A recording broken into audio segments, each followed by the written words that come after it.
Hello and welcome to Vipedia powered by Abhimanyu IAS. My name is Niharika Walia और आज मैं आपके साथ बात करने वाली हूँ regarding the UPSC EPFO interview. आज मैं डिस्कस करने वाली हूँ another set of a few important questions for the accountancy that might help you in terms of the interview. So शुरुआत करते हैं आज इन क्वेश्चंस के साथ में। That means I am going to talk about a few important questions to be considered. Okay, सबसे पहला है what are revenue recognition and matching principle. ये दो स्पेसिफिक कॉन्सेप्ट्स हैं जिनका अकाउंटेंसी में इस्तेमाल किया जाता है। The basic when we talk about the revenue recognition, यानी आप अपने रेवेन्यू या अपनी इनकम को किस समय रिकॉग्नाइज करते हैं। इसके लिए आपकी जो रेवेन्यू रिकॉग्निशन है वो तब होनी चाहिए जब आपके पास सर्टन हो गया है कि आपकी सेल्स हो रही है। अगर आपकी सेल हुई नहीं है उससे पहले ही आप नोट कर लेते हैं, वो एक गलत तरीका होता है। तो जब हम बात करते हैं रेवेन्यू रिकॉग्निशन की, इसके नाम में ही इसका मतलब छुपा हुआ है कि किस समय हमें अपना रेवेन्यू रिकॉग्नाइज करना चाहिए। जिस समय आपका रेवेन्यू के आने की सर्टेनिटी बन जाती है उस समय पर हम अपने रेवेन्यू को रिकॉग्नाइज करते हैं। फॉर एग्जाम्पल, जब अपने पास कैश सेल हो गई तो कैश की सेल होने के बाद ही हम उसको नोट करते हैं, इसीलिए उसे कहलाते हैं the revenue recognition. Next is the principle called the matching principle which is based upon हमारी जो प्रॉफिट एंड लॉस अकाउंट है ना, वो इसी के ऊपर बेस्ड है। मैचिंग प्रिंसिपल यानी आपके इस बार के एक्सपेंसेस को आप करते हो ताकि आप इस साल इनकम कमा सको, इसीलिए हम लोग काम करते हैं ना। The basic reason behind this year, जो मैंने इस साल में एक्सपेंसेस किए होंगे इसलिए किए ताकि मैं इस साल कुछ तो पैसा कमा सकूं। तो इसका मतलब मैं जब अपना प्रॉफिट एंड लॉस अकाउंट बनाऊंगी it would be based upon इस साल के एक्सपेंसेस जो मैंने किए होंगे ताकि इस साल की इनकम कमा सकूं और उससे निकलेगा मेरा इस साल का प्रॉफिट। तो जब हम बात करते हैं matching principal, this particular principal states that we need to record all the expenses and the incomes that have been incurred in this particular year that we are talking about। कोई भी financial year आप उठाएं उसके लिए deal किया जाता है। ये है हमारा रेवेन्यू रिकॉग्निशन और matching principal. The basics of accounting बड़े बेसिक्स से प्रिंसिपल्स हैं जिसके ऊपर पूछा जा सकता है। नेक्स्ट पॉइंट आपके पास आ जाता है differentiate between provisions and reserves. Provision और रिजर्व के बीच में क्या डिफरेंस है? बहुत बेसिक सा डिफरेंस है। जैसे दोनों के दोनों में एक सिमिलरिटी भी है। सिमिलरिटी यानी दोनों में आप पैसा अलग करके चलते हैं। नो डाउट दोनों में सिमिलरिटी है कि दोनों में आप बिजनेस का पैसा अलग करके चलते हैं। बस फर्क ये है प्रोविजन आपकी आने वाली एक सर्टन लायबिलिटी के लिए होता है। आपको पता है कि फ्यूचर में आपको कोई सर्टन पेमेंट्स करनी है या सर्टनटी है कि ये वाली चीज खत्म होगी ही होगी, उस समय आप प्रोविजन बनाते हैं। और आने वाले समय के लिए पता नहीं कितना चाहिए होगा, कुछ नहीं मालूम, लेकिन फ्यूचर के लिए सेव कर लेते हैं, उसको वो डिफाइन कर देते हैं एज रिजर्व। यानी अगर मैं प्रोविजन का एग्जांपल दूं तो प्रोविजन फॉर डेप्रिसिएशन, यानी हमारी क्योंकि जो हमारे एसेट है उसकी वैल्यू कम हो रही है तो उसके लिए धीरे धीरे करके ही सही पैसा जोड़ना ज़रूरी है। तो धीरे धीरे जो पैसा मैं अलग धीरे धीरे करी जा रही हूँ उसको मैं डिफाइन कर देती हूँ एज प्रोविजन। ठीक है, क्योंकि मुझे पता है फ्यूचर में मेरे को नया मशीनरी बाय करनी है, इसकी वैल्यू कम हो ही रही है। That is how we define the term provision there. While when we talk about the term reserves can be defined as the amount जो फ्यूचर के लिए मैं अलग कर रही हूँ और जितना मेरा मन कर रहा है मैं उतना अलग कर रही हूँ। प्रॉफिट का जितना हिस्सा मैं चाहती हूँ अलग करना, मैं सिर्फ उतना ही अलग कर रही हूँ। सो द बेसिक और the core difference between the provision और the reserves is in terms of provision there is a certain liability that you will have to consider in terms of the upcoming future, while in terms of reserves we are saving it purposely, voluntarily, and the reserves can be further divided into two types। यानी एक आपका होता है एक particular चीज के लिए, मैंने एक पिगी बैंक खोला है, इस पिगी बैंक के अंदर मैं एक पर्टिकुलर चीज के लिए ही कर रही हूँ तो उसको हम बोलते हैं specified reserve. For example when we talk about हम सेविंग कर रहे हैं फ्यूचर में एक बिल्डिंग बनवाने के लिए, कैंपस के लिए कुछ बनवा रहे हैं, तो वो उसका अलग से सेपरेट फंड बन जाएगा या रिजर्व बना लेंगे।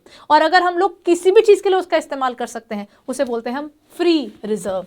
फॉर एग्जाम्पल फ्री रिजर्व्स में आ जाता है जनरल रिजर्व। ठीक है, बहुत बेसिक सा क्वेश्चन कि प्रोविजन और रिजर्व्स के बीच में क्या अंतर है। ये अंतर है कि रिजर्व्स में आपको आपकी अपनी मनचाही अमाउंट सेव होती है, जबकि प्रोविजन के अंदर आपकी एक सर्टेनिटी होती है कि फ्यूचर में इतनी लायबिलिटी मीट करनी है, लेकिन उसके लिए हमें आज तैयारी करनी होगी। एंटिसिपेटेड होता है कि फ्यूचर में प्रॉब्लम्स आएंगी ही आएंगी, उसके हिसाब से पैसा एक सर्टेन अमाउंट अलग करके चलना इस प्रोविजन। ओके, एक और क्वेश्चन, क्या होता है आपके कैश के साथ में जब आप उसे कस्टमर से रिसीव करते हैं लेकिन वो रेवेन्यू के तौर पर रिकॉर्ड नहीं होता? what happens to the cash which is collected from the customer but not recorded as a revenue? Okay, this is a different I think थोड़ा सा एक अलग सा क्वेश्चन बन जाता है. What happens to the cash? जो बाई चांस आपने कैश रिसीव किया कस्टमर से और आपने उसको रेवेन्यू के तौर पर रिकॉर्ड नहीं किया. अब इसके पीछे क्या हो सकता है? हो सकता है कस्टमर ने आपको एडवांस दिया हो सकता है ना कि कस्टमर ने मुझे एडवांस दिया है किसी आने वाले समय के लिए, आज पेमेंट कर दी, तो वो चाहकर भी मेरी रेवेन्यू बनकर तो नहीं आती. वो मेरे लिए क्या बन जाती है? वो मेरे लिए समय से आया, पहले आया हुआ पैसा होता है, which is basically a liability. मेरे सर पर बोझ है क्योंकि मुझे वो पैसा अलग करके रखना होगा. That's called liability. ठीक है, इसको हम डिफाइन कर देते हैं as liability for the company. तो ये चीज होती है कि वो आप उसको अगर रेवेन्यू नहीं मानते तो आप उसको बोझ मान के चलेंगे आने वाले समय के लिए.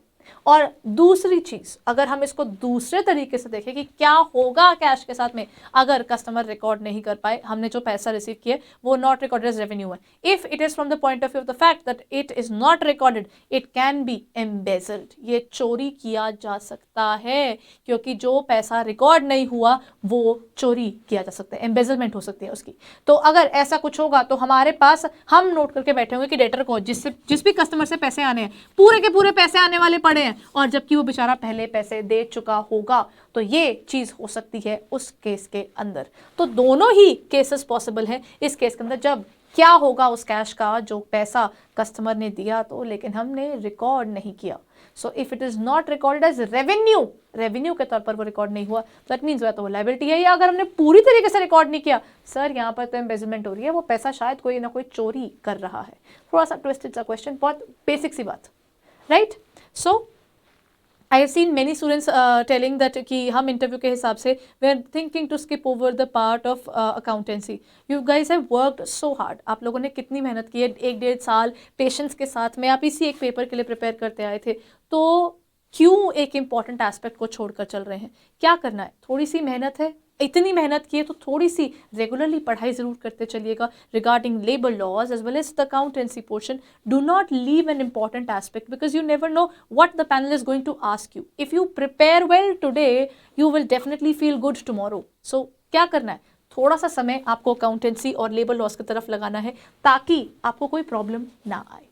एक और important question that can be asked in terms of GST क्या है? GST एक गुड्स एंड सर्विस टैक्स है which was introduced in 2017. 1st of July 2017 को इंट्रोड्यूस किया गया. ये एक ऐसा टैक्स है जो इंट्रोड्यूस किया था ताकि हमारे जो डिफरेंट इंडायरेक्ट टैक्सेस पूरे कंट्री में काम कर रहे हैं उनकी जगह एक पर्टिकुलर सिस्टम आ जाए ताकि एडमिनिस्टर करना आसान हो जाए.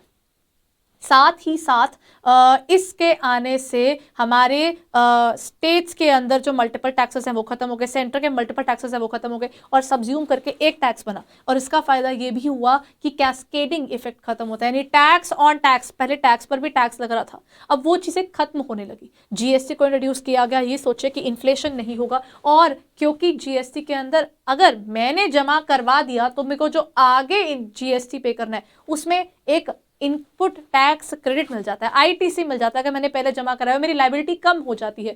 तो हर कोई जीएसटी की रजिस्ट्रेशन में काम करना पसंद करेगा. इससे हमारे कंट्री के अंदर ट्रांसपेरेंसी आती है इन टर्म्स ऑफ द सेलिंग और द सर्विसेज. सप्लाई, आप गुड्स की बात करो चाहे सर्विस की बात करो, दोनों इसमें कवर होती है. और जीएसटी सप्लाई पर लगता है, सप्लाई ऑफ गुड्स और सर्विसेज दोनों इसमें कवर हो जाते हैं. यानी एक टैक्स में गुड्स भी कवर है और सर्विसेज भी कवर्ड है. एक ऐसा टैक्स जिसकी एडमिनिस्ट्रेशन अभी सेंट्रल गवर्नमेंट के अंदर, ये सेंटर के अंडर आ जाती है एक तरह से, लेकिन किस तरीके से काम करता है इसका जो स्पेसिफिक डिपार्टमेंट वो आ जाता है वो है central board of indirect taxes and customs, CBIC के अंडर ये काम करता है. और इसके अंदर क्या होता है कि 3 तरह की चीज़ें आ जाती हैं. आपका जो जीएसटी है वो बेस्ड होता है एक इंटर और एक इंट्रा ट्रांजैक्शंस के अंदर. इंट्रा स्टेट यानी विद इन द स्टेट, जो स्टेट के विद इन आप सेल करोगे उसका एक हिस्सा सेंटर का 50% और एक हिस्सा स्टेट का 50% हो जाता है.